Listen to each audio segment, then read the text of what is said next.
네, 안녕하세요. 주얼리 마케팅 서밋 2016 올해도 두 번째 이벤트에 참여해주신 여러분 대단히 감사합니다. 월곡재단의 최종환입니다. 반갑습니다. 저는 오늘 이런 주제를 좀 준비해봤습니다. 먼저 가장 오른쪽에 있는 이 브랜드는 지비샤카 2012년 영국에서 설립된 스포츠 의류 브랜드. 가운데 보시는 브랜드는 2012년 호주에서 설립된 화장지 만드는 회사고요. 저 끝에 있는 회사는 남성 그루밍 브랜드, 그러니까 수염이나 헤어 제품들을 만드는 회사로, 자, 공통점이 뭘까요? 이 브랜드들은 모두 온라인으로 성장한 브랜드, 특히 자사몰을 굉장히 전략적으로 잘 활용해서 성장한 브랜드라는 공통점이 있습니다. 지비샤크, 여기 가운데 보이는 이 청년이 이 브랜드를 만든 창업자입니다. 이 배는 너무 말라서 피트니스를 해야 되겠다는 생각을 가지고 운동을 시작했습니다. 그리고 이렇게 운동을 하다 보니까 내가 좋아하는 옷을 직접 만들어서 입어야 되겠다. 그렇게 이 브랜드가 시작이 됐습니다. 사실 이 브랜드가 시작됐던 시점만 하더라도 스포츠 브랜드들이 성장하는 일종의 공식이 있었습니다. 제품을 굉장히 많이 만들어서 잘 팔 수 있는 소매점에 대량으로 공급하고 그들이 잘 팔 수 있도록 도와주면 이 스포츠 브랜드는 성장할 수 있는 구조를 가지고 있었습니다. 그래서 이 시기에 이 온라인으로만 이 브랜드를 성장시키는 것은 상당히 놀라운 일이었습니다. 이 브랜드가 성장하는 요인에는 여러 가지가 있었지만 특히 인플루언서와의 협업을 빼놓을 수 없습니다. 이 또한 요즘 인플루언서 마케팅이 흔한 일이어서 별거 아니고 보실 수 있겠지만 당시만 하더라도 이 스포츠 브랜드는 대형 슈퍼스타에게 막대한 광고비를 투자해서 브랜드를 키우던 시간이 있기 때문에 지금 돌이켜보면 이런 일들은 굉장히 혁신적인 일이라고 볼 수 있습니다. 놀라운 것은 제가 여러분들에게 이 인플루언서와 어떤 협업을 했는지 말씀드리려고 하는 것이 아닙니다. 과연 왜 인플루언서와 협업을 하느냐, 이거죠.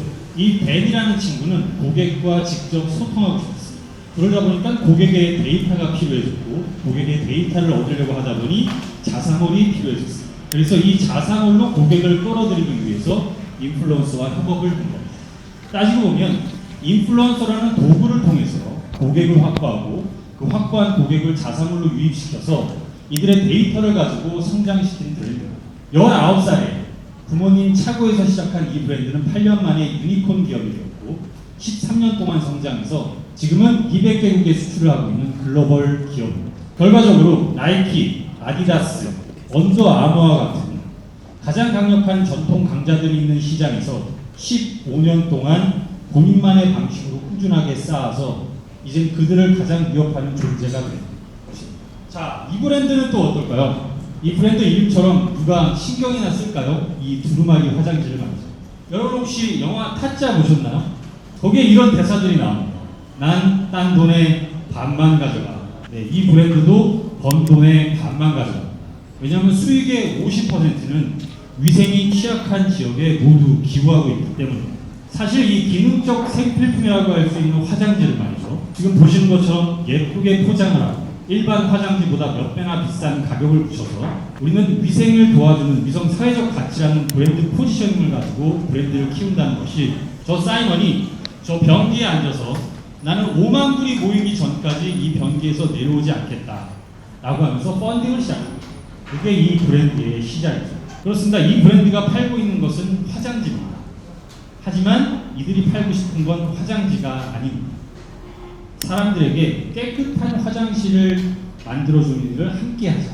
이것을 팔고 있는 것입니다. 그래서 이들은 플랫폼에 입점할 수가 없습니다. 왜냐하면 플랫폼에 입점하는 순간 다른 휴지들하고 경쟁을 해야 합니다. 그러면 고객들에게 우리 휴지는 얼마예요? 라는 가격적 논리에서 벗어날 수 없게 됩니다. 그래서 이들은 자사몰을 만들었습니다. 그리고 자사몰을 만들고 우리 브랜드의 철학이 무엇인지, 우리가 왜 이런 일을 하고 있는지, 어떻게 이런 일들을 해내가고 있는지 꾸준히 이야기합니다. 그렇게 고객들의 신뢰를 얻고 이 브랜드는 화장지 정기 구독 서비스를 제공합니다.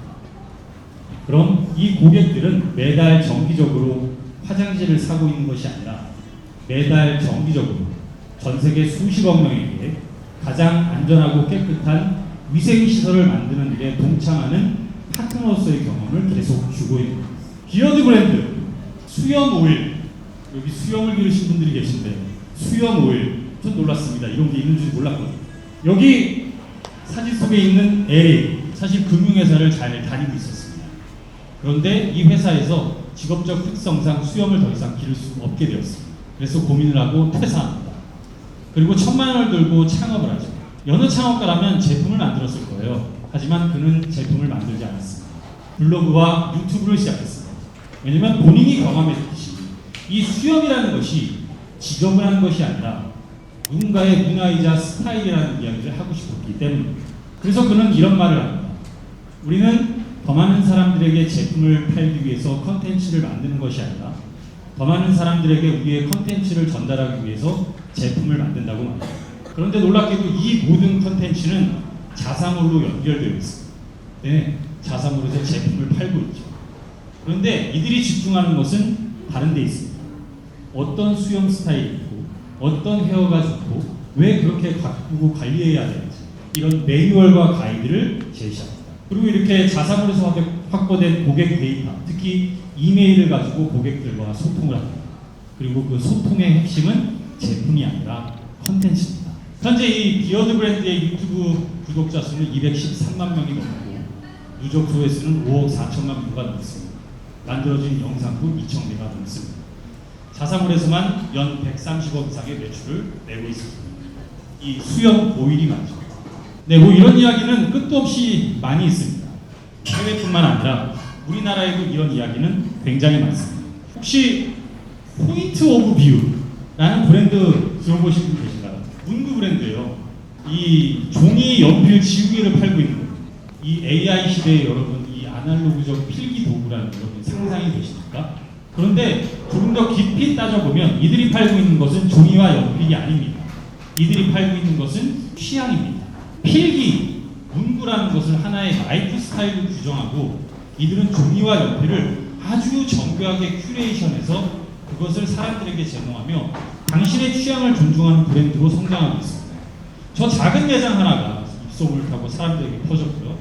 이들은 그 오프라인에서만 느낄 수 있는 큐레이션의 감성을 온라인으로 그대로 옮겨 놓았습니다. 사람들이 열광을 합니다. 그리고 어떤 일이 벌어졌을까요? 네, 예상하셨듯 오프라인에 더더욱 가고 싶어하는 욕구를 자극했습니다. 팬덤이 생긴 겁니다. 즉, 오프라인 매장이 자사몰을 활용해서 오프라인의 팬덤을 가지고 있는 일종의 성지와 같은 존재가 됩니다. 자, 그럼 이 이야기는 여기서 마무리해야 될까요? 아니요. 가장 최근에 바로 작년이죠.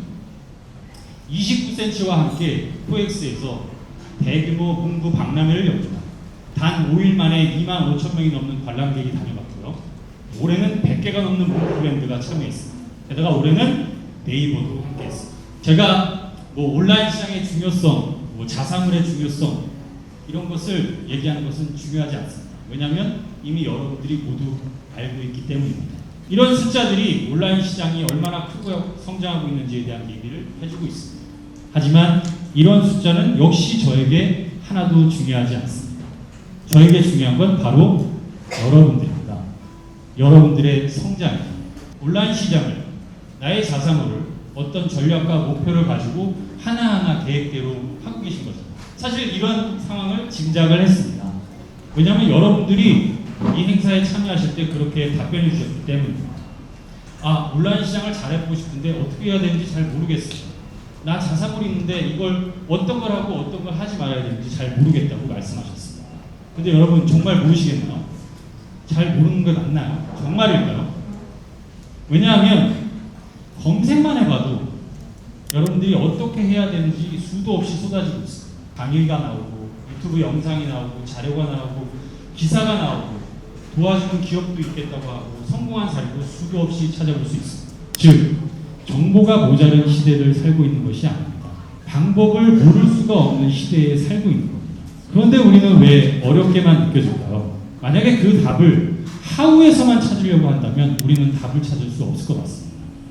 우리는 그 이유를 경험과 행동에서 찾아야 할 것 같습니다. 주얼리 시장은 오랫동안 제조와 오프라인을 중심으로 성장했습니다.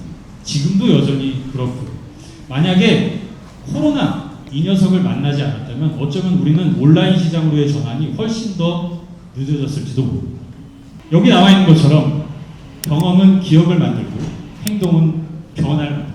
그런데 온라인 시장에서 내가 어떤 좋은 경험을 만들기 위한 전략을 가지고 접근하지 않았기 때문에 좋은 기억이 생길 수가 없고, 좋은 기억이 없기 때문에 행동할 명분이 없어지고. 여러분, 온라인은 그냥 만들어서 되는 게 아닙니다. 행동하고 경험하고 확인하고, 경험하고 행동하고 확인하고, 이 일이 수도 없이 반복돼야 합니다. 자사몰은 제품을 판매하는 곳이 아닙니다. 상세 페이지를 세팅하는 공간이 아니라니까요. 자사몰은 고객과의 관계를 만드는 곳입니다.